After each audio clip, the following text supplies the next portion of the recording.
अगर तुमने ये साइन मिस कर दिया तो एक बात क्लियर है, तुम ऑलरेडी मैनिपुलेट हो चुके हो। और जो सबसे डेंजरियस पार्ट है वो ये है कि जिस पर तुम आंख बंद करके भरोसा करते हो वही तुमसे सबसे ज्यादा झूठ बोलता है और तुम्हें पता भी नहीं चलता। लेकिन अगर तुमने इस वीडियो को फुल वॉच कर लिया तो तुम 4 ऐसे डार्क साइकोलॉजिकल पैटर्न सीखोगे जिसका यूज करके सामने वाले की मुंह से सच बुलवा दोगे, और वो भी बिना कुछ बोले। लेकिन ध्यान रखना, और पॉइंट को भूल कर भी मिस मत करना, क्योंकि वो तुम्हारी सोच से भी ज्यादा पावरफुल है।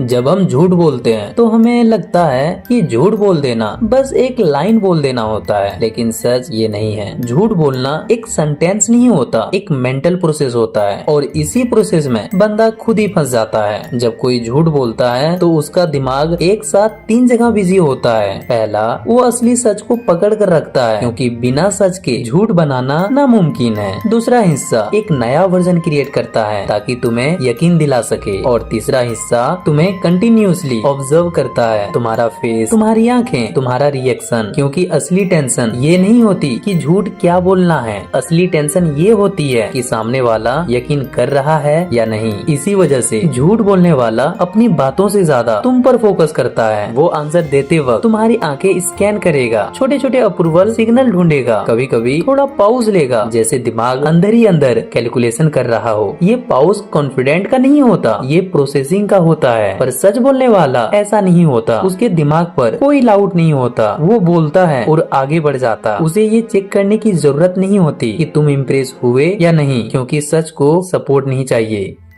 और एक सब्टल चीज होती है जो ज्यादातर लोग मिस कर देते हैं। झूठ बोलने वाला अक्सर फैक्ट्स को याद रख लेता है क्योंकि उसने उन्हें कंटिन्यूअसली बनाया होता है, लेकिन वो उस वक्त का इमोशन याद नहीं रख पाता। इसीलिए अगर तुम अगले दिन बिल्कुल कैजुअली वही बात दोबारा पूछ लो तो फैक्ट लगभग सेम रहेंगे, पर टोन थोड़ी बदली हुई लगेगी, फीलिंग मिसिंग होगी, एनर्जी मैच नहीं करेगी। क्योंकि सच एक एक्सपीरियंस होता है, उसका इमोशंस, फ्लो, उसकी एनर्जी सब स्टेबल रहता है, चाहे कल पूछो या फिर 1 महीने बाद। झूठ को हर बार कंसिस्टेंट रहने के लिए एफर्ट चाहिए होता है, और ज्यादा एफर्ट का मतलब होता है ज्यादा क्रैक्स। इसीलिए याद रखो, झूठ नॉइज में नहीं पकड़ा जाता, झूठ मेंटल प्रेशर में पकड़ा जाता है, और जहाँ मेंटल प्रेशर होता है वहाँ कंट्रोल धीरे धीरे स्लिप होने लगता है। तो चलिए अब जानते हैं कि मेंटल प्रेशर कैसे क्रिएट करें ताकि सामने वाला खुद ही सच बोल दे।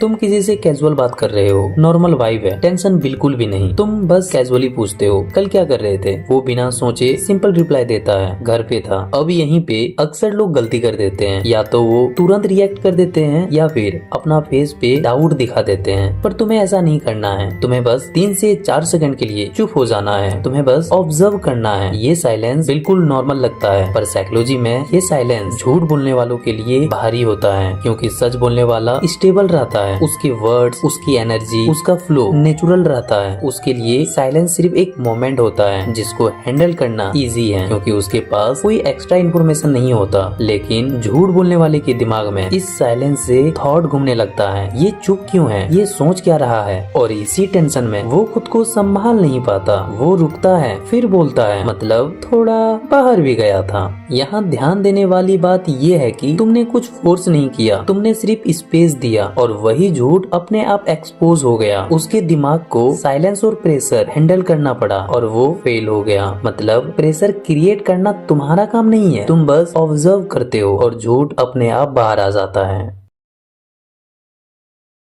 सच एक एक्सपीरियंस होता है, इसीलिए वो कहीं भी पूछा जाए सेम रहता है। झूठ एक याद होता है, और याद को बार बार उठाना पड़ता है। सपोज करो सामने वाला कहता है थोड़ा बाहर गया था, तुम कैजुअली बोल देते हो अच्छा, और फिर टॉपिक चेंज कर देते हो। थोड़ी देर बाद बिल्कुल अलग बातों के बीच में तुम अचानक बोल देते हो, वैसे कल बाहर किस टाइम पर गए थे। अब यहाँ झूठ हैवी हो जाता है, क्योंकि अब उसे एक टाइमलाइन बनाना पड़ रहा है, और उस टाइमलाइन को पिछले स्टेटमेंट के साथ मैच करना पड़ता है।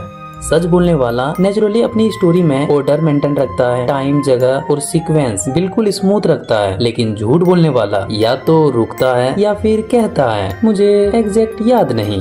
ये लग सकता है कि ये तो नॉर्मल है, पर साइकोलॉजी में ये एक सिग्नल होता है कि दिमाग पे लोड पड़ रहा है और जैसे ही खुद को जस्टिफाई करने लगता है, तुम ऑब्जर्व करते हो कि उसका कंट्रोल धीरे धीरे स्लिप होने लगता है। तुमने उसे कंफ्यूज नहीं किया, तुमने सिर्फ उसे अपने झूठ को दोबारा संभालने पे मजबूर किया।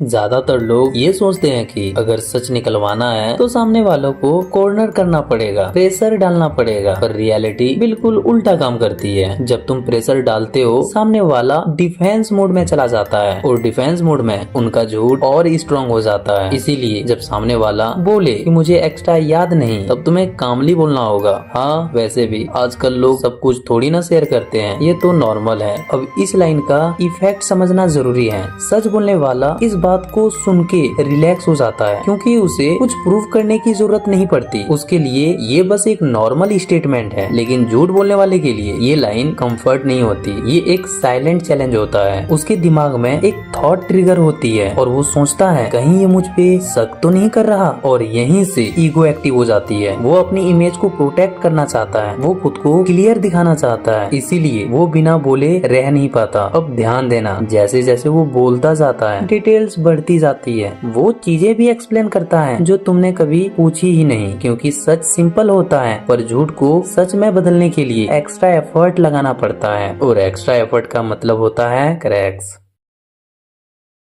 अब तुम फाइनल स्टेज पे हो। यहाँ तुम ना एक्सक्यूज करते हो और ना ही एक्सप्लेन मांगते हो, तुम बस शांत तरीकों से बोलते हो। थोड़ा स्टेप बाय स्टेप बताओ पहले क्या हुआ। सच बोलने वाला बिना स्ट्रगल के सीक्वेंस में चला जाता है, क्योंकि वो याद से नहीं एक्सपीरियंस से बोल रहा होता है। उसका फ्लो नेचुरल होता है। लेकिन झूठ बोलने वाला यहीं पे फिसलता है। कभी कभी वो जंप करता है, कभी बिना जरूरत की डिटेल ऐड करता है। ये सबकॉन्शियस नहीं होता, ये मेंटल लाउड का रिएक्शन होता है। तुम ध्यान से सब कुछ सुनते हो, बीच में टोकते नहीं, और जब वो बात खत्म करता है तुम बस एक लाइन बोलते हो ठीक है और चुप हो जाते हो। यही सबसे ज्यादा मेंटल प्रेशर बढ़ता है, क्योंकि अब उसे लगता है तुम सच जान गए हो लेकिन कुछ कह नहीं रहे। ये बेचैनी सच बोलने वालों को डिस्टर्ब नहीं करती, क्योंकि उसके पास छुपाने के लिए कुछ नहीं बचा होता है। पर झूठ बोलने वाला रेस्टलेस हो जाता है, वो अपने ही वर्ड को रिप्ले करने लगता है, और यही कंट्रोल धीरे धीरे स्लिप हो जाता है। क्योंकि सच को याद रखना नहीं पड़ता, पर झूठ को कैरी करना पड़ता है, और जो कैरी करनी पड़ती है वो ज्यादा देर तक संभलती नहीं।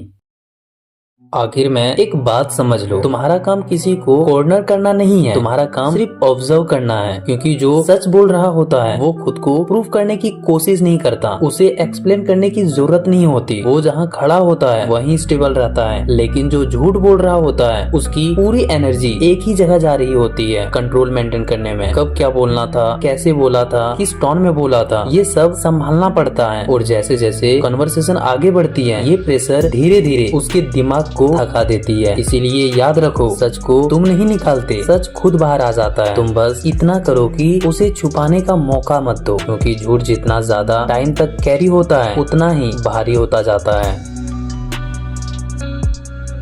और इसी के साथ फेज 2 को यहीं समाप्त करते हैं। यहाँ तक तुमने समझ ही लिया होगा कि झूठ का प्रेशर कैसे कंट्रोल होता है और कैसे धीरे धीरे कंट्रोल स्लिप होता है। पर ये सिर्फ एक शुरुआत थी, असली गेम तो अब स्टार्ट होती है। फेज 3।